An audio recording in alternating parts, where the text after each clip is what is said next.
अस्सलाम वालेकुम रहमतुल्लाह। मैं हूं शम्स तबरेज़ कासमी और आप देख रहे हैं मिल्लत टाइम्स। लव जिहाद के नाम पर एक हैरान करने वाला इंकशाफ सामने आया है। आप जानकर परेशान हो जाएंगे कि क्या इस तरह भी हिंदू महिलाओं के ज़रिए मुसलमानों को लव जिहाद के नाम पर फंसाया जाता है, मुसलमानों पर रेप का इल्ज़ाम लगा दिया जाता है और फिर मुसलमानों की, मुसलमान ताजरों की, मुसलमान स्टूडेंट्स की, मुस्लिम सहाफ़ियों की ज़िंदगी बर्बाद कर दी जाती है। जो मामला है बहुत ही गंभीर है और मामला उत्तर प्रदेश के कासगंज का है। पहले आइए बताते हैं कि किस तरह ये गैंग है जो लव जिहाद के नाम पर हिंदू महिलाओं को हायर करता है और उसके ज़रिए मुसलमानों को फंसवाता है। कभी उस पर रेप करने का इल्ज़ाम लगाया जाता है, कभी शादी करने का इल्ज़ाम लगाया जाता है और फिर इस तरह उन मुसलमानों के ख़िलाफ़ केस दर्ज कर लिया जाता है। दरअसल दिल्ली की एक महिला है जिसका नाम है, रात यहीं की रहने वाली है।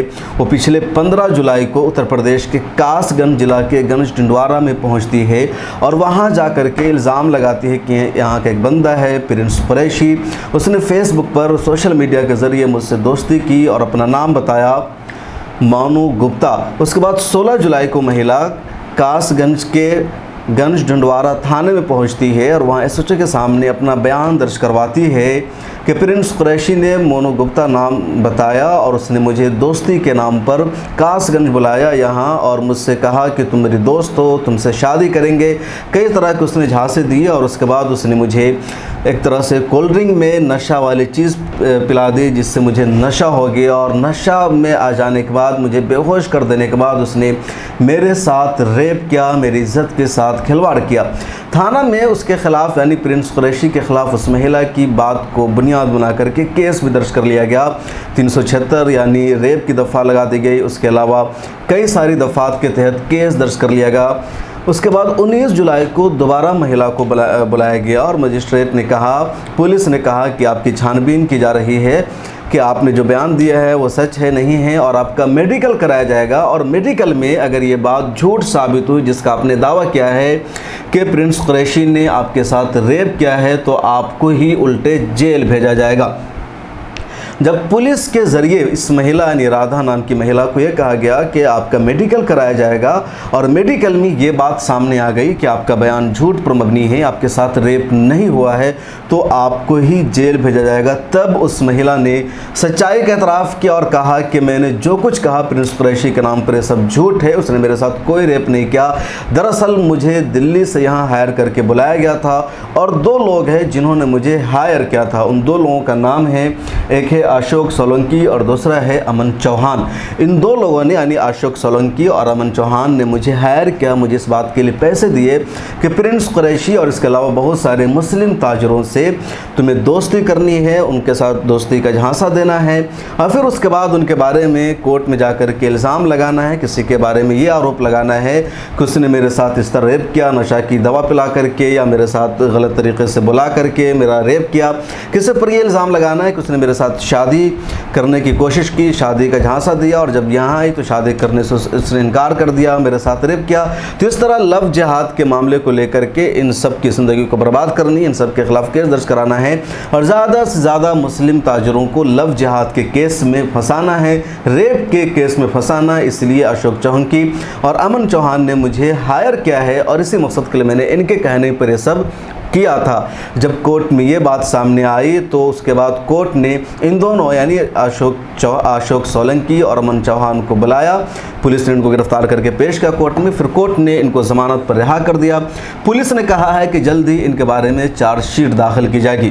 थाना टिंडवारा में एक महिला के द्वारा बलात्कार का एक तहरीर दिया गया है जिसमें बताया गया है कि एक मुस्लिम व्यक्ति अपना हिंदू नाम रखकर उसके साथ जो है बलात्कार किया और संबंधित धारा में मुकदमा पंजीकृत किया गया। उसके बाद जांच की गई तो पाया गया कि उसमें उस महिला के अन्य दो साथियों अमन और आकाश के साथ मिलकर एक एक्सटॉर्शन के लिए हम मुकदमा करवाया गया था, जिससे कि जो भी तथ्य पाए गए उन तथ्यों के क्रम में सुसंगत धाराओं में उन दोनों आरोपी को जेल भेज दिया गया है और संबंधित महिला के खिलाफ भी आवश्यक विधिक कार्रवाई की जा रही है। अब ये दो लोग कौन हैं?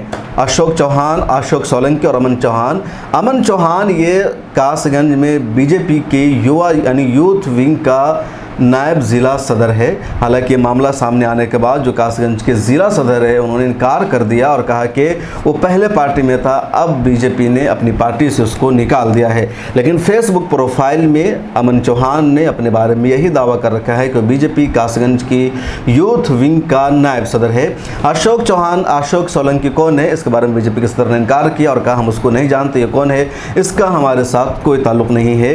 ये दोनों लोग वो है जिन्होंने कासगंज में थाने के बाहर जाकर के प्रोटेस्ट भी किया था, 200 लोगों को इकट्ठा किया था और कहा था प्रिंस कुरैशी रेप का मुजरिम है, उसको फ़ौरन गिरफ्तार किया जाए और इस महिला को इंसाफ दिलाया जाए। ये जो अशोक सोलंकी है, इसमें दूसरा बंदा, इसने इस महिला ने राधे के बारे में ये भी बताया कि राधे मेरी मौसी की बेटी है और मेरी मौसी की बेटी के साथ प्रिंस कुरैशी ने रेप किया है और इसको हम बर्दाश्त नहीं करेंगे। 200 लोगों के साथ इन लोगों ने थाने का घेराव कर लिया था और फौरी कार्रवाई की मांग की थी।